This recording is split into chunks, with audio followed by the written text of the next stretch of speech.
એ આવો આવો માસ્ટર સાહેબ આવો, ઘણા દાડે દેખાયા. બેહો બેહો. ઉપર કરવા. બોલો બોલ. કાકા કેમ મજામાં છો ને? આજે એમ થયું કે તમને મળતો આવું. બહુ સારું થયું હો. ભલે ભલે આયા. બેટા સામેલ છે, માસ્ટર સાહેબ આયા છે. કાકા વાત જાણે એમ છે કે આ સાઈડ બીજે ગામમાં જેટલા 5 વર્ષના છોકરા હોય તેમને નિશાળમાં દાખલ કરવાના છે. તે એ તો સારી વાત કહેવાય ને. હા, પણ એમાં તમારા દીકરાની દીકરી ગૌરીને પણ નિશાળે લઈ જવાની છે. આ વર્ષે એને 5 વર્ષ પૂરા થયા, તો તમે ગૌરીને લઈને નિશાળે આવજો. માસ્ટર સાહેબ તમે આયા એ મારા માથા ઉપર લ્યો આ ચા પીવો. પણ તમે સુડીને નેહાળે મેલવાની વાત કરો છો ને, એ ખોટું. સુડીને તો હું નેહાળે નહીં મેલું. આજ લગી અમારા માવતરે કે એમના માવતરે સુડીઓને નેહાલ નથી બતાવી, તો ઈ કામ મારાથી નહીં થાય હો. પણ કાકા એમાં ખોટું શું છે? બસ માસ્ટર સાહેબ હવે ના બોલશો, ઈ વાતને રહેવા જો તો સારું. લ્યો કાકા બેસો, ત્યારે હું જાઉં છું. એ ભલે સાહેબ, આવતા જતા રહીજો. હવે આ જમાના પ્રમાણે નાની છોડીઓને ભણવા મેલો ને તો કંઈ ખોટું નથી. આપણે ન ભણ્યા તો આપણા છોકરાઓને ન ભણાવવાના એવું કંઈ ન હોય. ગોરીની બેનપણી પણ નિહાળે જાય છે. આ ભણતરે તો છોકરાઓને સુડીઓની નાત જાત નથી રાશી. બાપાને સમજાવો, આ વખતે મારો અસાર ગૌરીને ભણાવવાનો છે. હું નહીં ભણી તો મને ઘણી અગવડ પડે છે. આ જમાનામાં મારી છોડી ન ભણે તો એની શી વલે થાય? બાપા હું જાણું છું કે આજ સદી આપણા કટકમાં કોઈ છોડી નથી ભણી, પણ ગૌરીને ભણાવવાનો તો મારો એ વસાર છે. જો તમે રજા આપો તો. બસ બસ, હવે તમે બધા મને શિખામણ આલવાનું રહેવા જો તો સારું. આ ભણતર મેં શેરની સુડીઓમાં જોયું છે. ઈ દી જોવા પડે એના કરતાં તો ભગવાન મને લઈ જાય તો સારું. જરા હરખીની વાતું કરો. ભગવાન હોવું ને હોવા ન કરે, ને તો તમને જે ઠીક લાગે એ કરો. બાપાને સમજાવવા અઘરા છે. ગામ આખું પડ્યો બોલ ઝીલે છે. આથી આપણે એમના પર ઉપવટ ન થવાય. હે રોમ, જેવી તારી મરજી ને જેવી મારી સોડીના નસીબ.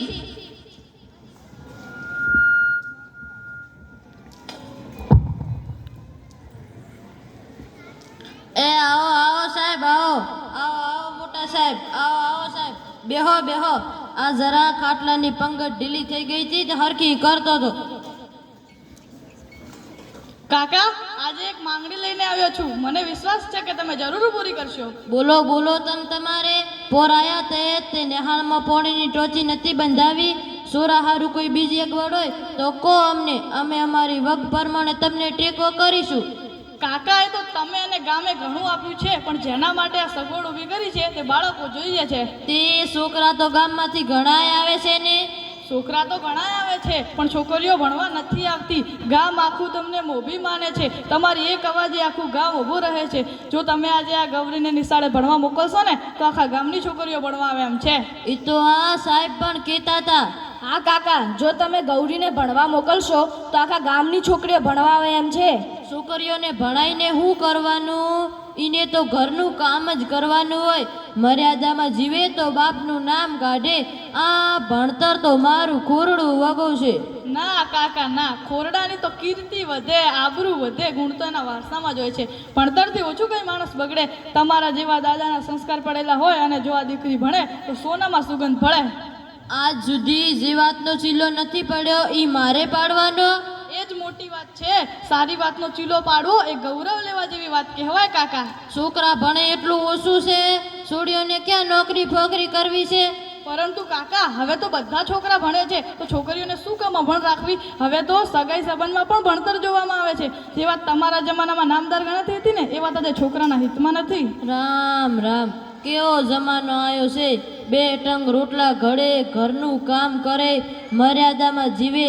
એ વાતનું તો ગર્વ જ નીકળી ગયું છે. કાકા આપણે જરા વિચારીએ કે જે સ્ત્રી આપણા ઘરે પરણીને આવે છે તે સ્ત્રી મરે ત્યારે તેના માત્ર અસ્થિ જ બહાર જાય છે. તે સિવાય કોઈ દિવસ બહાર નથી નીકળતી. એ મર્યાદામાં રહીને જીવતેજી લાશ બનીને ગુંગળાઈ મરે છે. બસ આવું જ જીવન તમારી ગૌરીનું જોવું છે તમારે? ના સાહેબ ના, આવું જીવન મારે મારી ગૌરીનું નથી જોવું. ગૌરી બેટા, ગૌરી આમાં એ તો આય દીકરી આય. સાહેબ મારે તો મારી ગૌરીનું હારામાં હારું ગોતું છે. ઈ દુખી થાય તો મારો જીવ અવગતે જાય. બેટા તારે નિહાળે જાવું છે? હા બા, તમે મને નિશાળે મૂકવા આવશો ત્યારે હું જઈશ. હે બા, હવેથી ગૌરી પણ અમારી સાથે શાળાએ આવશે? હા આવશે આવશે. સાહેબ આ જિંદગીમાં હું પહેલી વાર કબૂલ કરું છું કે મારી ભૂલ થઈ ગઈ. ગામ આખાની આગેવાની કરી પડ્યો, બોલ ઝીલ્યો છે. આજ મને 82 ને 2 વર્ષ થયા. આજ સુધી મારા લીધે જેટલીએ છોડીઓ ભણ્યા વગર રહી ગઈ હશે. પણ સાહેબ મોટા માણસ તો તમે જ કહો. ના કાકા ના, ભણતરની વાતો ઘેર ઘેર લઈ જવી એ તો અમારું કામ છે. જમાના પ્રમાણે તો બહુ રૂડી વાત કરી સાહેબ. આ તો મને પુણ્ય નડ્યું છે. આજ સુધી મેં મોટું પાપ કર્યું છે. ચિયા મંદિરમાં જઈને હું ચિયા ભગવાન કને માફી માંગું અને માંગું તોય ભગવાન મને માફ ન કરે એવી મેં ભૂલ કરી છે સાહેબ. પણ આજે એક પણ છોકરો ભણ્યા વગર નહીં રહે એવી મહેનત કર્યો. અષાઢી બીજના ઢોલ નગાણા સાથે ગામની બધી છોડીઓને ને ગૌરીને નિહાળે મેલીશ. હે ભગવાન, આજ હું એટલું માંગુ છું કે અષાઢી બીજ સુધી મને જીવતો રાખજે. મારે મારી ગૌરીને ને ગામની બધી છોડીઓને નિહાળે જતી જોવી છે. શિક્ષણ મેળવવું તે દરેક દીકરીનો હક છે અને દરેક મા બાપે તથા દાદા દાદીએ તેને શાળાએ ભણવા મોકલવી જોઈએ અને તેને પ્રોત્સાહન આપવું જોઈએ.